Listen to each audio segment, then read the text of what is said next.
What's going on, people? We are back. This is week 2 of Club 50 Sports. We appreciate y'all coming back. Thank you for joining us. Of course, it's your boy A Dub, and it's my guy Manny C. Not quite sitting across from me, but we in the building. Different buildings, but in the building nonetheless. Thank you all for joining us. Make sure that you hit that thumbs up. Make sure that you hit that notification bell. And please make sure that you subscribe to the show, to the channel. Show your boys some love, please. Manny, what you got to say, broski? That's right, guys. That's right. Guys, welcome to another episode of the Club 50 Sports. Please subscribe to the channel, hit the like button, as we are going to try our best to bring you every single week some great content. We are ready to go, man. Our second episode, the first week was good. This week will be better. God's willing. Let's Let's get go. going, Mr. Wolf. Let's get going, Adam. Let's do it. We're going to kick off the show with the 49ers and the Jags. So after beating the brakes off the Cowboys 42-10 about 4 weeks ago, the 49ers suffered 3 consecutive losses. They had a 19-17 loss in Cleveland. They had a crushing 22-17 loss in Minnesota to the Vikings, a 31-17 loss to the Bengals in San Francisco in the rematch of Super Bowl 23. I ask you, Manny, did this win do anything to convince you that the Niners are back? Are they back in contention? Oh yes, oh yes. The 49ers are back. They are very much back. And that defense that they have is generational. They could be generational this season. They are playing like generational. They they basically forced 5 sacks on Trevor Lawrence. I don't think the Jaguars didn't have no answers. I think the 49ers came to play because I think there were going to be headlines, Adam, if the 49ers had lost a couple of days ago. We will be talking as in, are they going to draft a quarterback coming up next offseason? I, And by the way, the 49ers look different with generational talent like Trent Williams. That guy is a monster, gladiator. When oh that yeah, guy plays, by the way, when Trent Williams plays, Brock Purdy hasn't lost a game yet. When Debo and Trent Williams play, Brock Purdy hasn't lost not one game yet. he's He still tossed for undefeated. he's still undefeated. He tossed for 3 scores. They run the ball. Like that's what Kyle Shanahan does. They do their motions. They run the ball. They love to run to the outside, and that's basically what the Niners do. Like when Trent Williams is the engine on the offense of line. He is the guy that makes that team go. And I'm gonna tell you why. When Trent Williams plays, McCaffrey averages 115 yards per game. Christian McCaffrey. When Trent doesn't play, he averages 48.5 yards a game. And trust me, Michael Parsons knows him very well. He's still having nightmares about that guy. He's still having nightmares. And their defense is just out. Like, because now you have Chase Young in the other side. You got Nick Bosa, we all know who's a great player. And then you got Armstead, you got Hargrave in the middle. Like this line is stacked. The 49ers are stacked on defense. Every level of the defense is just you got someone there. And that is why I like them a lot. When Trent is playing, they are a complete different team. For instance, Etienne had what 9 carries for 35 yards this past week. So Jacksonville did not get nothing going at all on offense. And I attribute that to the pressure, that monumental pressure that was coming from the 49ers from four. They were just, they dominated the trenches. That line, they dominated. What do you say about that? I'm gonna say they still got some work to do. To be quite honest with you, I think that I think where they struggle at this point now. again, the Jacksonville Jaguars lead their division. Yes, they are a formidable opponent, but they're also number 30th when it comes to passing defense.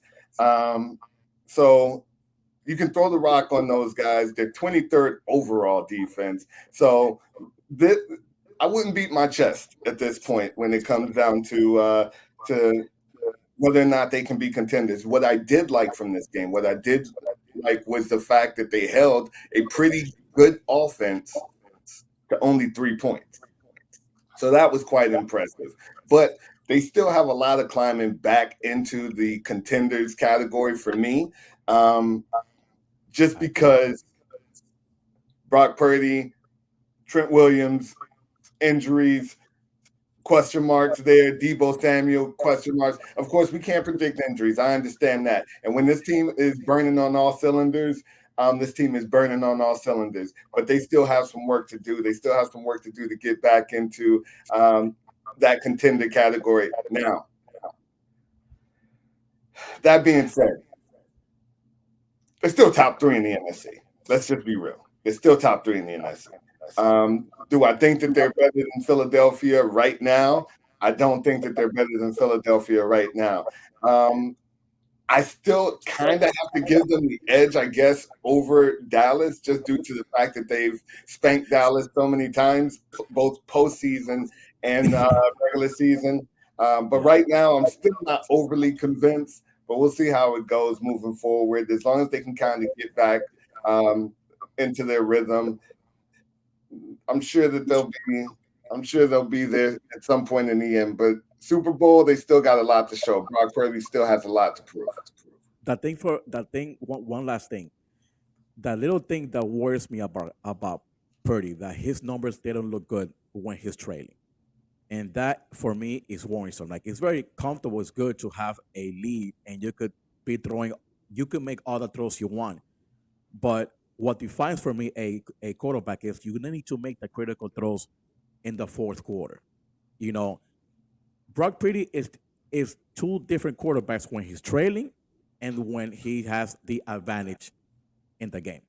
And that for me is the thing that worries me a little bit about him because in during the season, we are going to see that he's going to be trailing, and I want to see how he responds there is adversity on that team. Like that is Yeah, what I want to see going forward. that's gonna be a huge test. I'll say that right now. That'll be a huge test. So the Jaguars need to look out because they have the Texans breathing on their necks right now. The Texans are now 5-4. So right now the Jaguars have not beaten very many convincing teams. They've lost to the Texans, Chiefs, and the 49ers. So the Texans at this point in the season hold the tiebreaker. So Trevor Lawrence and those guys better be on the lookout there. At this point, we will move on. We're gonna push forward here, and let's go Harbaugh ban. So after allegations and a pending investigation into possible sign stealing and scouting opponents off campus by Michigan's coaching staff, Jim Harbaugh has been handed a 3-game ban by the Big Ten, meaning he will not be allowed to coach in the team's final 3 games of the season. What are your thoughts about this, Manny? And do you think that the punishment was sufficient? What do you think, my bro? I don't think the punishment was harsh. If it was me, I would have gotten rid of him for like 1 year at least. America Adam does not like cheaters. I remember Don Shula in the '07 season when we had like the Spygate with the Patriots. He said, Billy cheat. Bill, Billy cheat. And I will never I forget that. I'd rather you be a team fair and square and not cheat. Like for me, that is total like you don't respect the game if you're cheating. That's not the way to go. Now, the only thing that I'm going to give him is that he's still sending players to the NFL draft. Like Aiden Hutchinson, that guy is a beast out of Detroit. He got drafted out of Michigan, so he's still sending talent to the NFL. But what I don't get is that why do we need to cheat for? Like, hey, play square up, square those pads up, and let's go. But Oh, like I think the NCAA was not harsh on Jim Harbaugh, not at all. What do you think? Um, what do you think about the argument that the children are affected by this? That the kids are affected by that? I mean, they should be. They should be because the kids they don't want to be put in a position where um their season is a lie. Okay. Like you can. I wouldn't want my kid to play for a team that at the end of the season that their coach tells them, oh, by the way, I still signed from the other team. I don't think that looks great. Hey, some coaches' mottos, man. If you ain't cheating, you ain't trying. uh, well, Hey, it happens, Adam. It happens, but I don't think you need to cheat because you have like in Jim Harbaugh's case, you have a great squad. so He has a top four team in the country. There's no need for that. absolutely.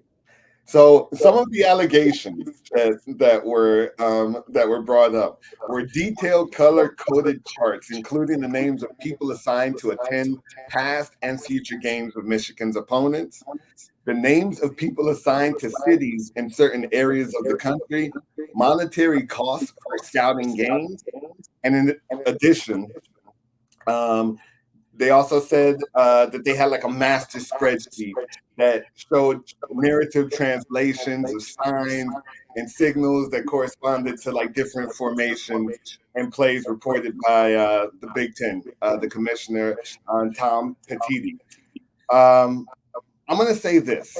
I'm going to say this just to kind of wrap a bow on it. I think that sign stealing has always been a part of the game. It's been in Correct. baseball. Yeah. It's been in, it's been in football. It's been in every sport.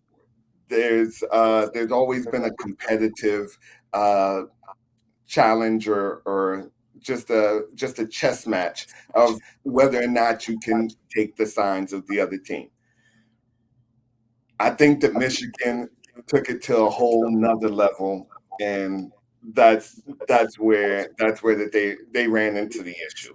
Um, Putting people on other people's sidelines or sending people to other games and scouts Just unacceptable. so It's that you can unacceptable.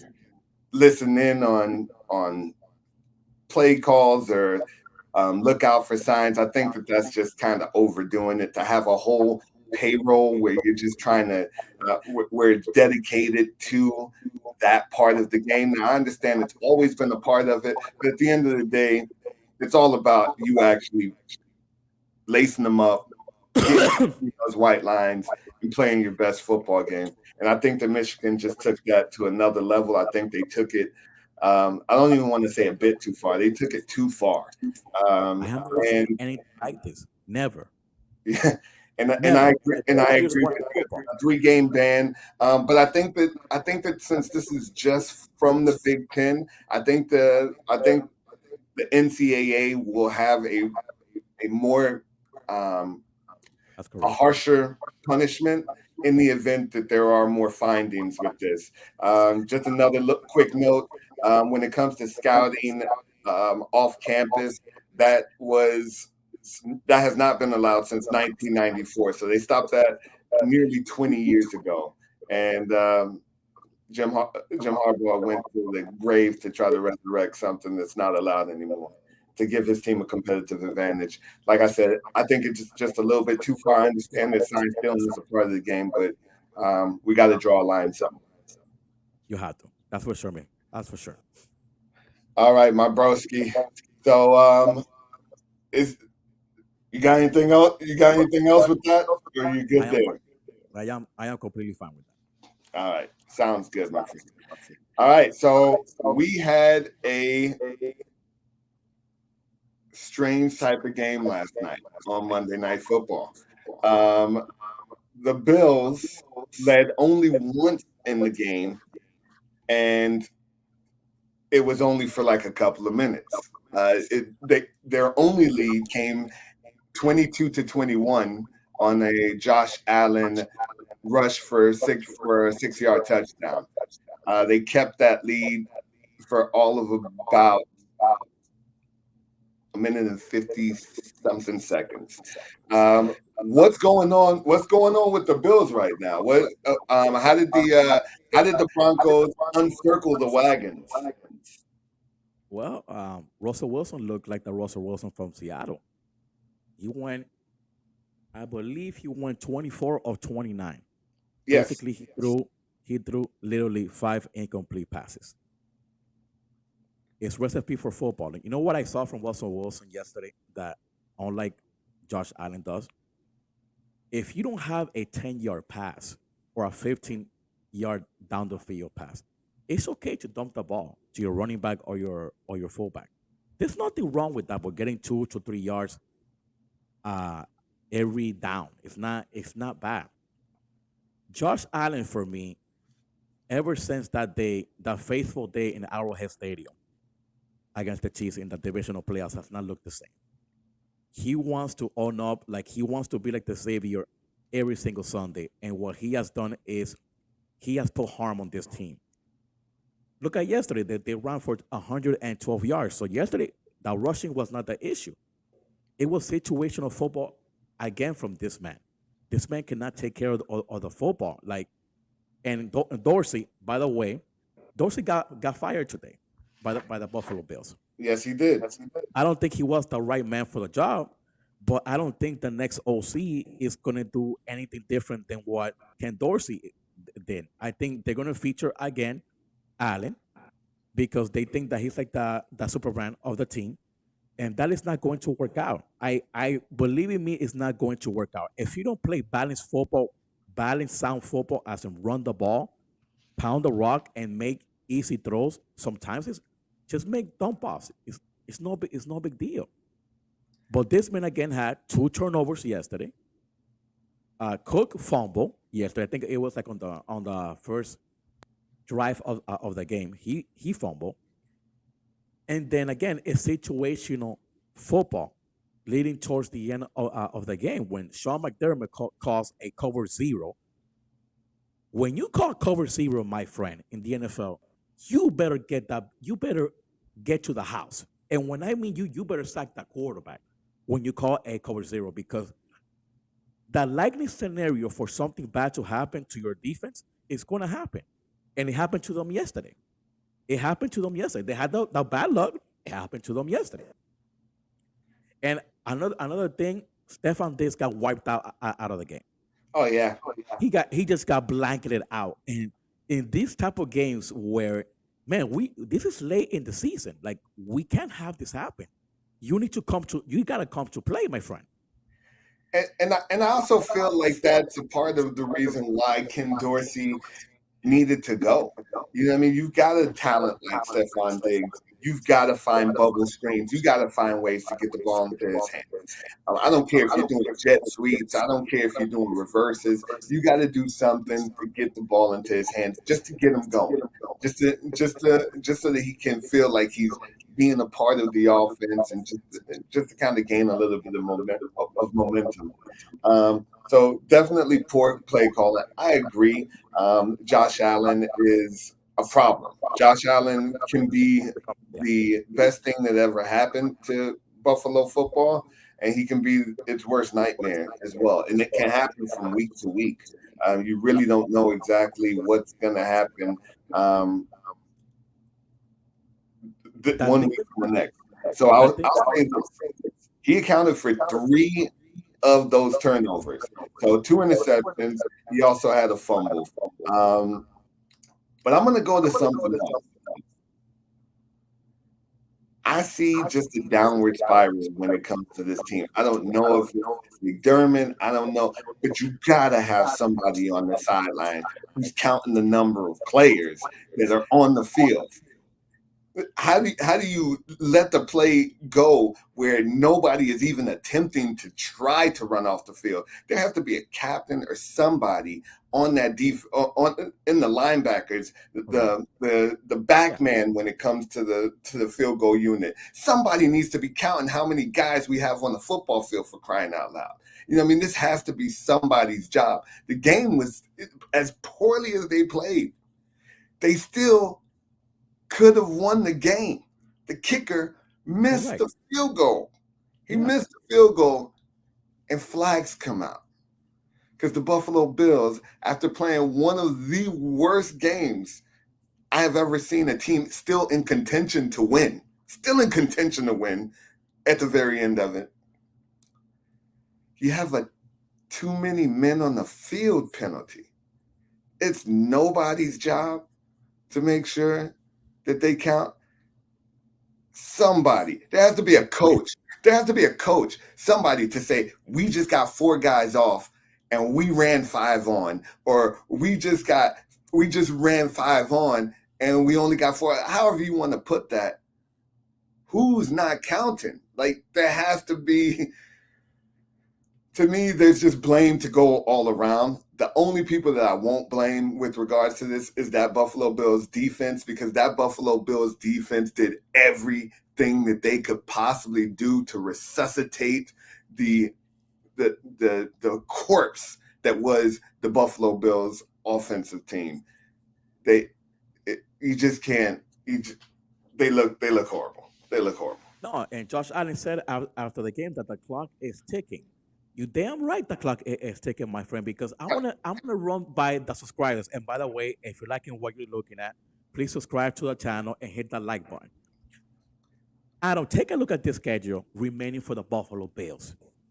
Eagles, Chiefs, Dallas, the Chargers, and then Miami. This division right now became wide open for the Dolphins. There's no excuse for the Dolphins to not win this division this year. No excuse. They need to capitalize this year on this division because the Bills look derailed. The Bills are unraveling. Because the thing is, for you to make the playoffs these days, Adam, you got to win 10 games. Where are the 5 games that they could win? Like Eagles, Chiefs, and Dallas. For me, they might go 1-2 there in that stretch. Especially playing like this. No, yeah. And if I have my pick, I'm probably saying 0-3. I cannot find maybe against the Jets not coming up. They might do something. The expectation is that they should beat the Jets.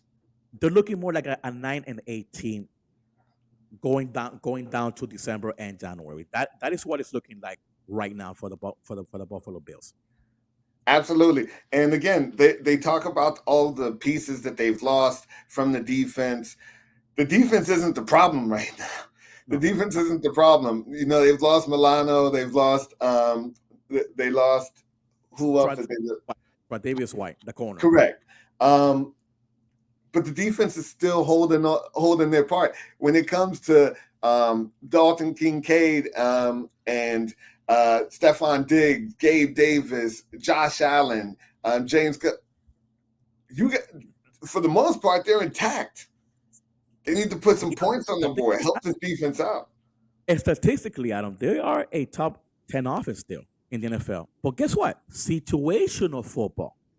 That is what comes to that. This is where they flunked the test. Situational football. Not to mention turnovers, giving short fields. You're giving extra opportunities to the opponent to beat you. Yeah, they need to turn it around. Is this team capable of it?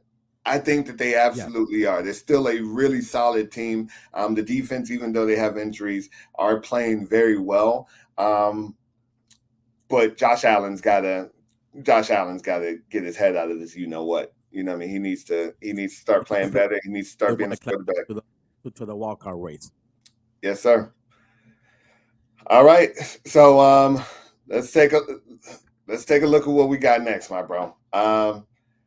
So here we go.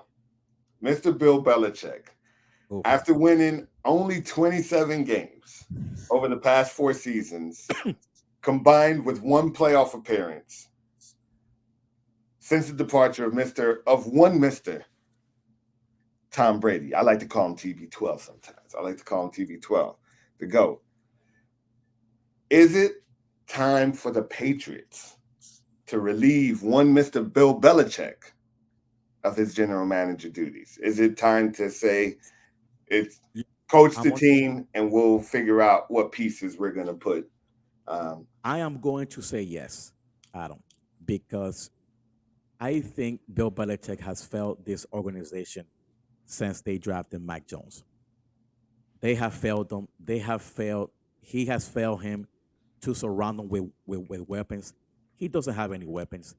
Like those receivers that the Patriots have, they don't get any type of separations. Anytime. You had DeAndre Hopkins, which is a pretty good receiver in my mind. He was on your building in the offseason, and you just sniffed at him and said, it's okay. We can move on. And these are the things that why Bill Belichick needs to get to be let go. I want to give you a rundown of his first round picks since 2018. 2018, he drafted Isaiah Wynn, no longer with the team. He drafted in 2019 and killed Harry. Hasn't panned out. In 2020, he drafted Cal Duger. Who? Cal Duger. No impact. No impact. Okay, 2021, you hit on Mac Jones. We still have to see what happens. And then last year he hit on Christian Gonzalez. We have to wait. I'm not Absolutely. Gonna say no. The kid looks solid. He hasn't hit. And the thing is, his first year with Mac Jones, they went up to Buffalo. The Bills basically didn't punt the ball. That it was an onslaught of points that came from that game. The Bills never punted the ball in that January game in Buffalo. Last year, he tried to recreate the whole NFL playbook, as in like, oh, I want to have my DC call plays for my offense. You failed. That has never happened in the NFL. Why are you trying to recreate something that has never happened in the NFL? That experiment blew up in their minds. Didn't work out. It didn't work out. Then this year, again, you didn't surround Mac Jones with any wide receivers, no talent, and it still is not. It hasn't worked out. I saw Mac Jones win a national title with the Alabama Crimson Tide, and guess what? He had weapons to throw to in that game. Mac Jones is not a bad quarterback. I don't think Mac Jones is a bad quarterback. He just needs pieces. In my opinion, had Kyle Shanahan drafted him instead of Trey Lance, we will be having a different conversation today about Mac Jones. Mac Jones with that system and that roster and those wide receivers, probably MVP, probably. Well, he went to Bill Belichick. You know what can I say? What can I say? Yeah, and I agree. I think that Bill Belichick has kind of made a living off of going off script, and not doing things unorthodox, doing things differently from what everybody else does it. He had two coordinators last year, which was just How can you like do this? yeah, no, nobody's ever heard of that. One of them being a defensive coach. So how a defensive coach is a co-offensive coordinator. You got two guys basically calling plays for Mac Jones. So there was some definite regression there when it comes to his development. And that you can definitely put on Bill Belichick because he did something that was unprecedented. That, I mean, like nobody does that, particularly to a young quarterback. If you were to do that to somebody like Tom Brady, I'm sure he would be able to work it out. I'm sure he'd be cursing up a storm on the sideline because he wouldn't be liking what he's seeing or what he's hearing. But to do that to a second-year player or a third-year player, it's just insane. I believe that was his second year last year where they were kind of doing this career experiment with Mac Jones, apparently, because it really has set him back a little bit when it comes to those things. So Bill Belichick has always gone off script. One of the things that he did and he went off script. And it was probably the best decision of his coaching career was not to give Drew Bledsoe his job back after Tom Brady after the injury. So he's known for doing these types of things. But the truth of the matter is, I kind of think that he's lost his shine a little bit. Not to mention, he was saved by the greatest quarterback of all time. With them also doing the same thing throughout Tom Brady's career. Tom Brady was playing with guys like Deion Brady. Like he was playing with some subpar wide receiving. Mark Avenue, Amendola. Tom Brady covered a lot of this man's mistakes. His transgressions have been, forget. This man covered a lot of Bill Belichick's mistake. Oh, you made a bad draft pick? I got it, coach. I'm gonna still take it to the AFC Championship game. I got it. So no, there's no excuse. And let me tell you something. Right now, as it's looking like Adam, they're aiming for a top 5 pick. Where have you seen a Bill Belichick team aiming for a top 5 pick in the NFL? And guess what? I don't trust them making a pick in next year's draft. I just don't not trust him based on his history the past couple of years. I don't trust him.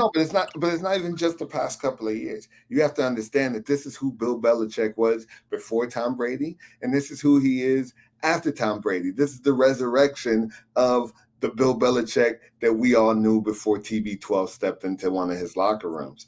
The man has a 73 and 87 winning percentage pre and post Tom Brady. So we're talking about the 5 years in Cleveland and the 4 years now since Tom Brady has departed. The man is 73 and 87, subpar or under 500. You're talking a 0.456 winning percentage. During the years of Tom Brady, 227 wins. That's a lot of wins. That basically put him in the Hall of Fame. And only 73 losses at a 0.756 clip. A 0.756 winning clip. Oh, not to mention 6 Super Bowl titles. Let's not leave that out. Let's not leave that out of the scenario. 14 AFC Championship games appearances. Yeah, but again, this is no change to who he's been. He has never wanted to pay players. He's never wanted to go out there and get the big free agent pickup. But he was always able to do that because he was saved by, again, arguably the GOAT, the best quarterback we've ever seen play this game. But there wasn't a lot of pieces put around Tom Brady. But Mac Jones, let's just be honest, is not a Tom Brady, and there's not going to be a lot of Tom Bradys who come along. So he caught lightning in the bottle, and now he's kind of big on himself. I think he has a big head, and I think he can recreate a GOAT, and that's just not the way. GOATs just don't come, a dime a dozen the way that he apparently thinks that they do. And the truth of the matter is, it's pretty clear that he's really not that great of a GM, and in all honesty, he might not be that good of a head coach. Let's just be honest. You know what I mean? The other day, for me right now, he's looking more as a great DC, because I'm not going to forget what he did with the New York Giants in the '80s. But don't get me wrong, they have a generational talent in Lawrence Taylor and Carl Banks. These are generational players, that they're very good players. But other than that, I'm not going to take them. I'm not going to take that away from him. He's a great DC. But until I don't see him win without GOAT Brady, I feel the same way. Or at least an AFC Championship game, or get me to at least an AFC Championship game, so that way I can be like, okay. Like I told you the other day, like a couple of weeks ago, that Andy Reid is a better coach than Bill Belichick. Even though Andy Reid has not been to 14 AFC Championship games, but Andy Reid has been to 5 NFC Championship games with the Philadelphia Eagles, and then he has been also with the Chiefs, I think, to 4 AFC title games. That's 9. But Andy Reid knows his stuff. He knows his offense. he develops quarterbacks. They you. But that thing is, I'm not gonna say that they got lucky with Mahomes because they went to scout him. Then when Brett Beach went to scout Mahomes, he liked what he saw. He brought it up to Andy Reid and said, "Hey, I think I might have a little gem here." And I don't And think that's that what it has I changed. don't think that they got lucky with him. In all honesty, I just think that Andy Reid is a mastermind, an offensive mastermind, and he knows what is going to work in his systems. I cannot think of a player or a quarterback that has not been successful under an Andy Reid, um, what I mean, under Andy Reid coaching or his tutelage. I can't think of a bad quarterback. They may not have all been great, but you go to Donovan McNabb, you go to I, even Alex Smith. He resurrected Alex Smith's career. yeah, So yeah. go. Alex Smith looked horrible with the 49ers. And guess what? Andy Reid said, "Come over here. I'm going to teach you how it's done." No, the dude was a number one overall draft pick. You know what I Yeah. mean? So apparently, just something wasn't clicking in San Francisco. But when it comes to Andy Reid, you know what I mean? He could probably turn me into a quarterback right now at the age of 41. Oh, You know what I oh, mean? I have that much confidence in the guy because, again, with Patrick Mahomes, as you stated, they went out there, they scouted him. Andy Reid understands the type of player that works in the scheme that he wants to run. This is just not, let's throw a dart up against the board and see who we get. He knows who can run. Patrick Mahomes was a good quarterback in college, but he wasn't this Hall of Fame quarterback that we thought. But when you get connected with a Hall of Fame coach who understands how to use you, and he went out there and scouted you because he had a scheme in place that he would like to run, and he felt that you could fit that system, then it's a match made in heaven, you know. And good for Patrick Mahomes as well to be able to land with a guy like that. Because you go to Detroit, you go to Jacksonville, somewhere else, your career could go in a completely different direction. So good for him when it yeah. comes to that. And I'm not sure how we got off topic, but who cares? It's our show. Once again, ladies and gentlemen, if you like what you're hearing, if you like what you're seeing, please make sure that you hit that like button on the way in. If you're catching this on the replay, hit that notification and hit that subscribe. We're going to move on to the next topic, my friend. And we're going to move to the association. What do you think about what do you think the Lakers should do about the Brow? Should they hang on? He's kind of going through his typical injury issues once again. This is not something that we haven't seen before. This is right down Anthony Davis's alley. So what should they I'm gonna do? tell you like this, Adam.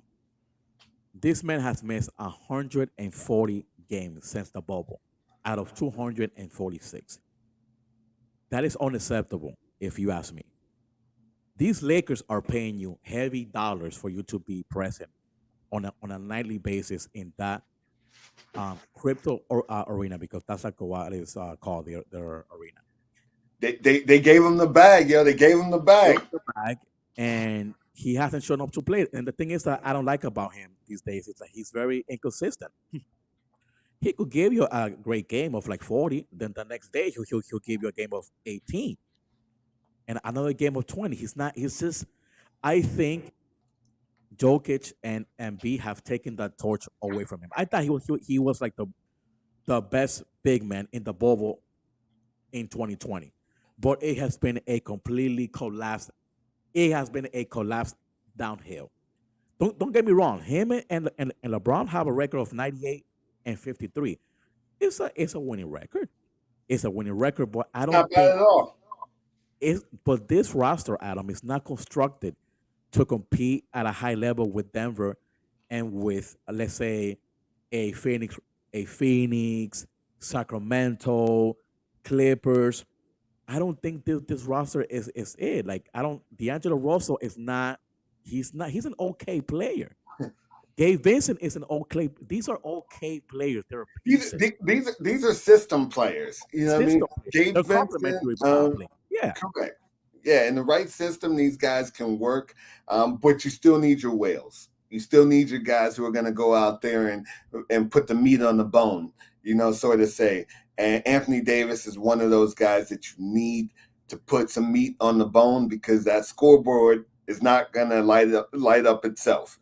Somebody's got to be out there and somebody's got to be out there performing at a high level, which I think Anthony Davis can do. Anthony Davis, again, when healthy, top 10 player, arguably top 5. You know what I mean? If you're really looking at his skill set and where his ceiling could be, but to your point, he's extremely inconsistent. You're not going to get the same thing every single night. Look at I this. don't know if it's due to injuries or due to something that's bothering him from one day to the next, but there's definitely a Jekyll and Hyde situation happening with Anthony Davis. So Like going back to last year to the playoffs, like in game 1 he had like 40 points against Denver. I'm like, oof, we might get we might have a series. we might have a series. Game 2, 18 points. I'm like, what What happened? happened here?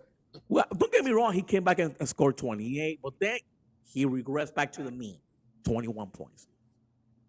Like when you play against the Joker, you better bring at least 30 a game. Easy, I'm looking for 30. easy. Give me 30. And you better be somewhere around 15 rebounds as well because the joke is going to be on the Oh board. no, I guess his rebound. He averages like 12 rebounds a game. But this is the thing that really bothers me about him. And the thing is, Adam, what if the Lakers they do put him on the block? I don't think people. I mean, you might have a couple of teams that might want to budge, but you're not gonna get the farm though. They're gonna budge, but you're not gonna get the farm because this dude is very inconsistent. He's always injured. That is why I don't. It's gonna be hard to one day unload his contract because people are not going to budge with his injury history. They're just not going to do that. People are not dumb these days. They're not dumb. Well, smart franchises are not dumb. In my honest opinion, they wouldn't get anything for him anyways. Oh, Um, oh, there's no point in putting him on the market. No team is going to take on that contract for what Anthony Davis has been putting on display. No team is gonna want to deal um, with the injury history. Um, so yeah, all of those things. I don't. It's not gonna a trade. And here's my other thing: what is a trade gonna do? Like you said, no team is gonna sell the farm. So the only thing that a trade is gonna do is push you further away from actually being able to contend for a championship. Right now, Anthony Davis being on that roster is their best chance to winning the championship or at least getting close to a championship. Acquiring draft picks and all those things are nice, but that kind of leads us towards the rebuild word, and nobody really wants to hear that, especially nobody in the Lakers jersey or anybody in the stands of crypto.com arena. So right now, I feel like for one, you're not going to get the amount of you're not going to get the compensation that you want for Anthony Davis. Nobody's going to take on that big time contract, and you push yourself further away from a championship. You got to go with what you got. So for me, it's a no. No point in parting ways with him at this point. You got to push through the season, and hopefully he can remain healthy and give you a shot. yeah. The Lakers have to hope for the best. Period. Absolutely, and we'll see how that goes for them. We're going to stay in the association for a minute. We've talked about the Joker. We've talked about Jamal Murray. That's correct.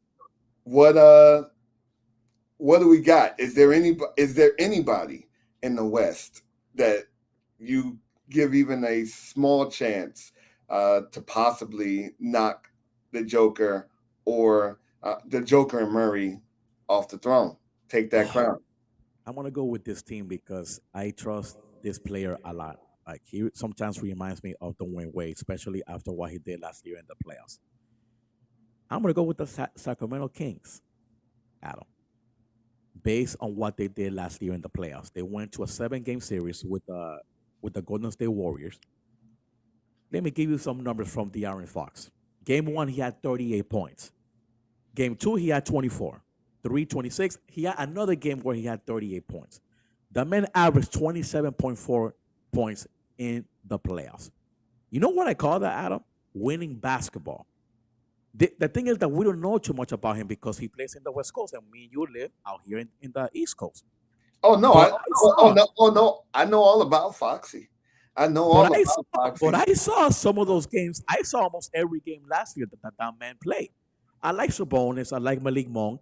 I like Herter. I think though, and by the way, they were third in the conference last year. We gotta make sure that's Oh a fact. yeah, oh You yeah. know, They had a solid year. Absolutely. I think they could probably trade for a piece in the trade deadline. I would like it if they trade for someone in the at the deadline because I think they need a third piece. I think I like Sabonis. I like De'Aaron Fox. I love the De'Aaron Fox. I think he brings his game a notch in the playoffs how it's supposed to be. I'm looking at him like he could be he could be a superstar in how he play in the playoffs. This is superstar numbers that he showed us last year in the playoffs against the Warriors. I It's just what I I think think. that what's that? It's just my opinion. I think the Kings, if they had a decent piece, I think they could make a run. They, I they, they, think they could make a deep run. I think that that's a solid pick. Um, but I am gonna go with a hot take, Yes. and it's because this team has a lot of size. One of the guys doesn't play as big as he is, but I'm gonna go with the Minnesota Timberwolves. I think that they might be able to shock the world. Out there, Fine. you've got Rudy Gobert. Um, and if you're talking about the Joker, you're going to need some size. You're going to need some size. Rudy Gobert is that size and that shot blocker that can offer the type of size that it's going to take to either get Joker in trouble or at least frustrate him with the length and wingspan of a guy like Rudy. They also have Big Cat, Carl Anthony Towns. Now, he doesn't play big. I will say that. But he is a big body nonetheless. And he is a guy who can go in there if he puts his head down and he can get a guy like Joker into some foul trouble. You've got veterans on that team. You've got Mike Conley. You've got Kyle Anderson. So these guys You got have been around. They've played some games. And Mike Conley, as we all know, is a great defender, particularly, of course, throughout his career. He's getting a little bit older, but still known as a defensive presence. And he should be able to keep Jamal Murray at least I bet. to some extent. Again, we all know that Jamal Murray is yeah, In the playoffs, he will get his. Trust me. correct. You know what I mean? Mike Conley, Drew Holiday. No, it doesn't matter who you put on him. You know what I mean? Marcus Smart. It doesn't matter. This guy is a top-notch player in this league. But a guy like Mike Conley, with the defensive IQ that he has, should be able to kind of make it a little bit harder for him to get to where he wants to go, get to those spots. And then you have a budding superstar in Anthony Edwards. You know what I mean? Which is also a guy who you talked about, Foxy, reminding you of Dwayne Wade. This kid has the heart. He has he has a dog in him as well, and just a great talent. So all of those guys, if they can get it together, if they can put it together, I think that they have a good chance of giving the Nuggets a run for their money. In all honesty, if we were answering this question truthfully, I would say nobody. That would be my answer. My answer to who in the West can dethrone the Nuggets, it would be nobody. That would be my truthful answer. But for the show, I'm going to go with the Minnesota Timberwolves because of their size, because they have veterans on that team, and because they have a budding superstar. That's my pick. That's my pick. It's going to be a hot take, but if the Timberwolves go to the finals, we're going to rewind this. Of course. And, and you owe me $1 million. Okay. All right. You got any more takes on that? Any I'm okay. rebuttals? Yeah, let's move on to the next. All right. Sounds good to me. So next segment, we do this segment every single week. This is our chance to just talk about what's on our minds. So Manny, what's on yours? Oh, man, I'm gonna hit it to college football on this topic. This is very very interesting. So the Aggies, Texas A&M Aggies, they let go of Jimbo Fisher. They have to pay a king's ransom of $78.5 million buyout. My thing is, who's paying for this? Because the AD right here he should get fired.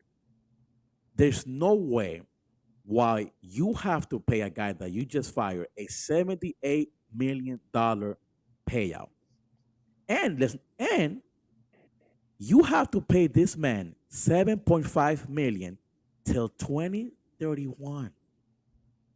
2031. How do programs get themselves in trouble like this? How? Like, okay, I understand that Jimbo was there since 2018. He came from FSU, from here. 2020, he had a decent year. He went to a bowl game. I understand. 2021, they decided, I'm going to give this man a 10-year contract. Why 10? Why not 5? Give me 5. Why not 5? Why do programs? Oh, but the thing is, the backstory to this is they were scared that he was going to go to LSU. Go. But what? But what has Jimbo done for your program? I mean, is he a Nick Saban? Is he a Kirby Smart from Georgia that has won two national titles like the past 2 seasons? Are we talking about the same coach here? No. He won a national title in 2013 with FSU. That's 10 years ago. 10 years ago. The AD should get fired. He should be canned right now. He should get canned right now. Because I want to know who has to answer for this. 78.5 mil. That number will stick in my head for a long time. Yeah. Now, one last nugget. If I'm Deion Sanders, I'm thinking about this head coaching position. If I'm Deion, they have the 9th ranked recruiting class going into next year. You talking about moving again? You talking about Deion moving again? I don't know. It's just All my right. opinion. Hey. Oh, that is what I think that Deion should look. I don't. The Aggies are a big program, my friend. It's a big program. Listen, I am not going to. I'm not going to fight you on that. Deion has always been for sale. You saw what happened when he went from the Falcons to the San Francisco 49ers to the Dallas Cowboys. Yeah. He's always been for sale. He goes to where he feels he has the best opportunity to win. And he was at Jackson State. He felt like it was time for him to move on. People had a lot to say about that. And Deion said, I don't give a crap what y'all say. I'm going to do what's best for me. I'm going to do what's best for my family. I'm going to do what's right for me. And he takes off. So if that works for him, you know Deion's going to do what Deion's going to do. I'm with that. I'm gonna leave that there though. I'm gonna leave the what's on your mind segment. I like that one. I'm not gonna touch it. I'm gonna leave it right there. So at this point, we do have we had a trade that we're going back to the association real quick, everybody. Let's move on back. We had a trade that took place sending James Harden to the Clippers. They started off 0-4. First 4 games with Harden, they started off 0-4. It seems as though Harden has a issue meshing in many of the locations where he's gone over the past 5 seasons. Was this a mistake bringing James Harden to a Clippers team that seemed to be gelling pretty well? I'm gonna say yeah, and I want people to hear me why. James Harden and Russell Westbrook are two dominant ball players. Like they need the ball in their hands. Ball dominant. Ball dominant. These are two ball dominant players, and they want the ball. They want the ball.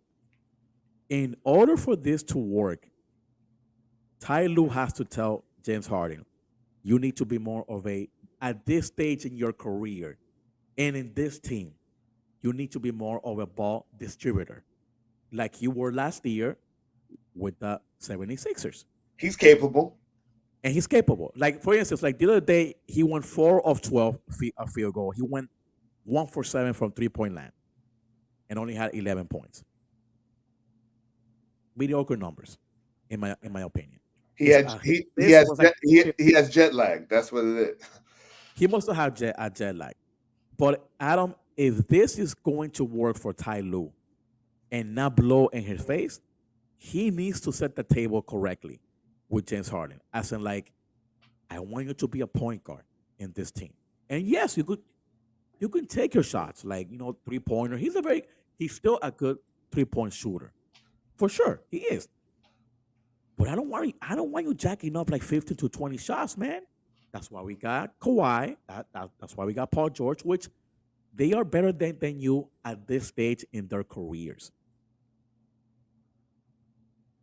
For me, Ty Lue has a very tough task this upcoming season. I'm hoping that he gets his thing right, this ship right, because it can derail very quickly, and it could go sour, man.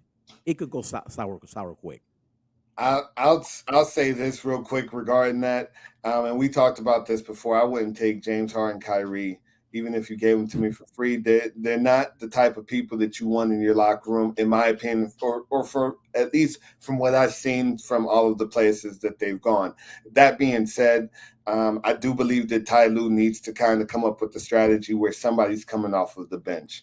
I don't know whether or not James Harden would take on that role, where he could still be that guy to lead the second team, still do a lot of the heavy lifting when it comes to the scoring aspect of it, and then also distribute when he sees or when he deems or sees it necessary to do so. Whether or not they can make that work, I don't know. Kawhi comes from a winning system, but the rest of these three guys have not won anything.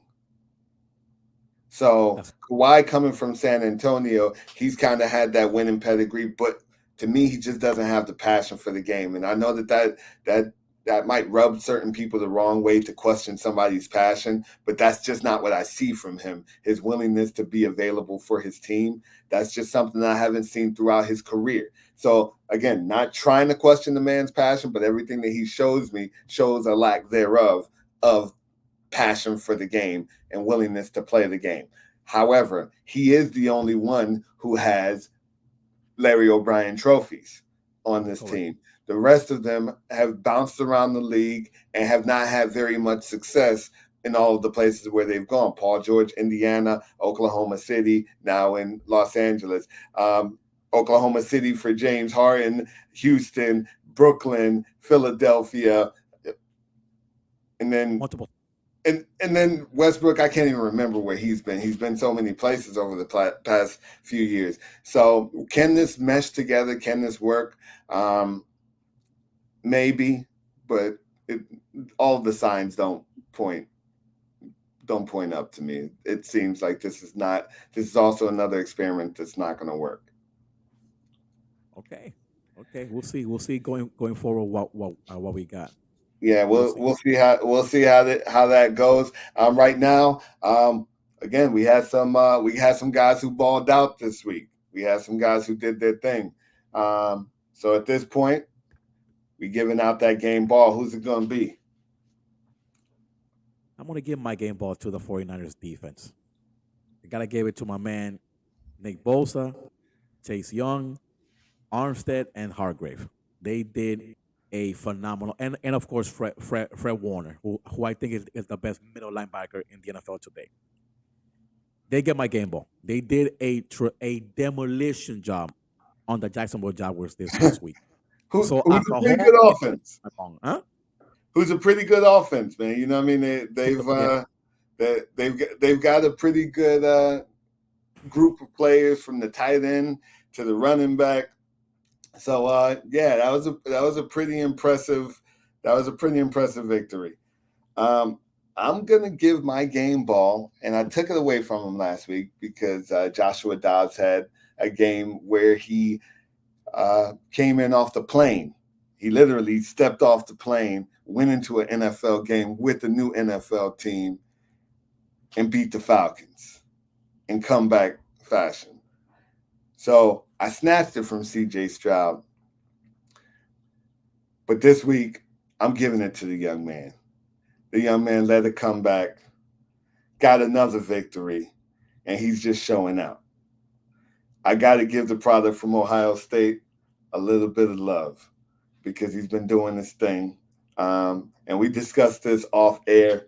The kid's going to push for a Pro Bowl, a Pro Bowl vote or a Pro Bowl ticket if he keeps on playing like this. So this week's game ball goes to you, C.J. Stroud, for another impressive game. Now this game ball could have gone to anybody. You know what I mean? Dak also showed out, but he showed out against the Giants. Yeah, I'm not giving game balls.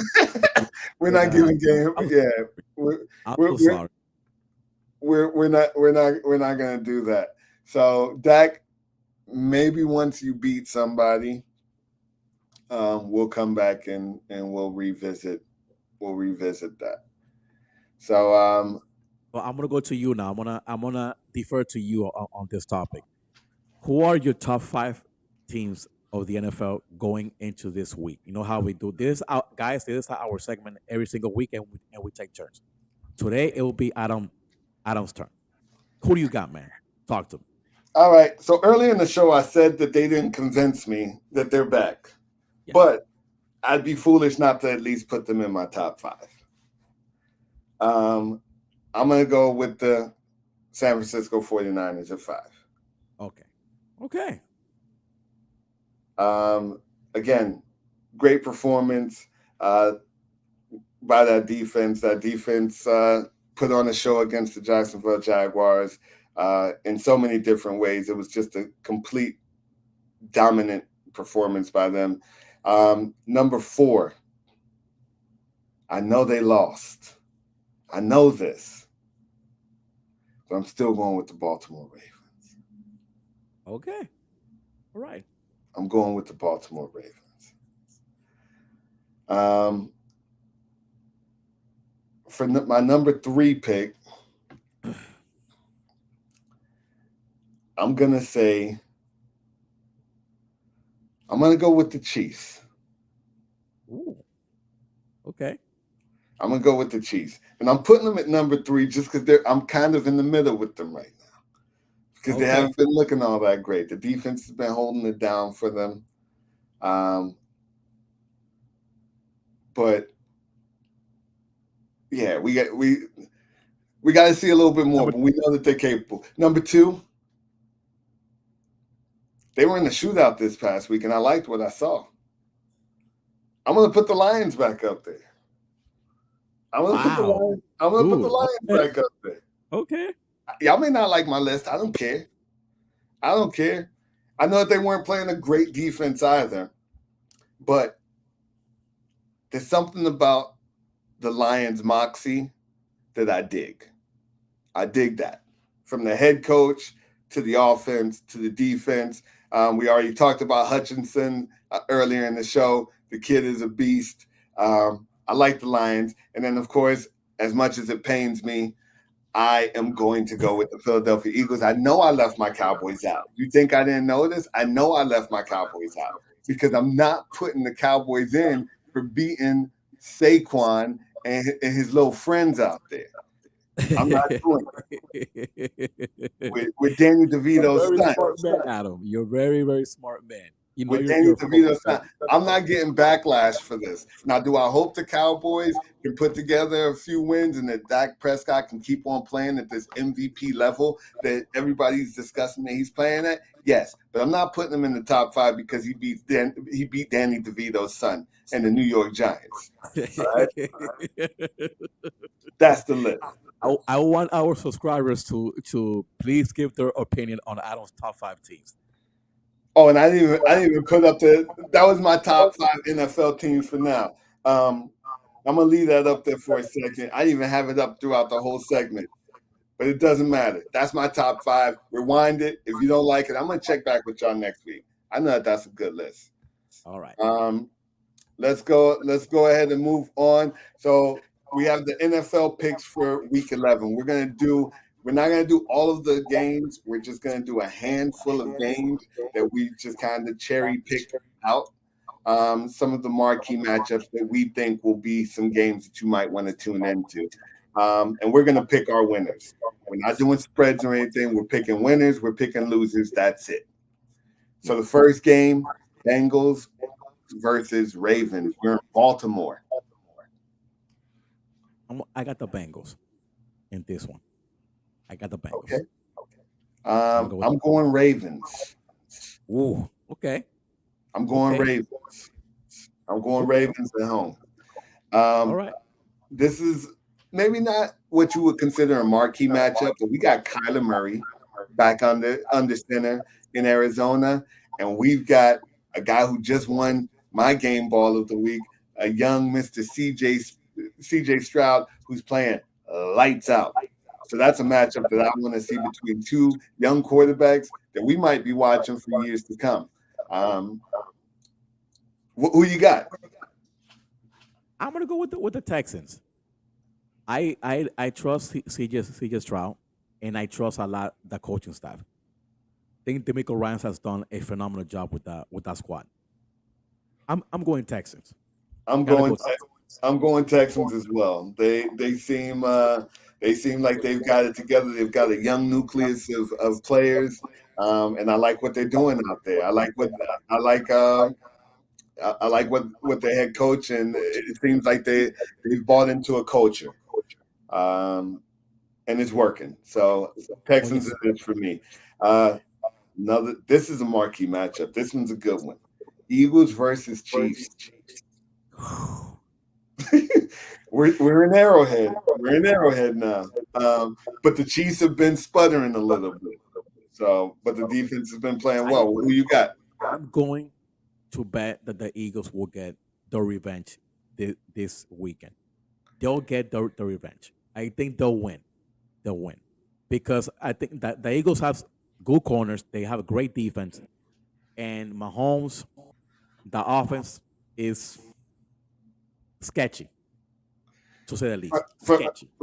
For right now, yeah, that wide receiver core not looking good. They definitely could use some help there. But I'm going to go Chiefs on this one. I'm going to go Chiefs at home after their bye week. Both of these teams were actually on the bye this past week, so both of them had a chance to get healthy. But I'm going to go Chiefs at home. I think that Patrick Mahomes, Travis Kelce, Andy Reid, they get it all worked out over their off week, and they'll come out and they'll play well for the home team, or for the home fans, should I say. Last one is a division rivalry, and who doesn't like division rivalries? Steelers versus Browns. What do we got? I'm gonna go Browns on this one. I'm gonna go Browns. I trust the Browns to run the ball and Deshaun Watson to make a couple of throws in the second half, how he did like this past week. I agree with that.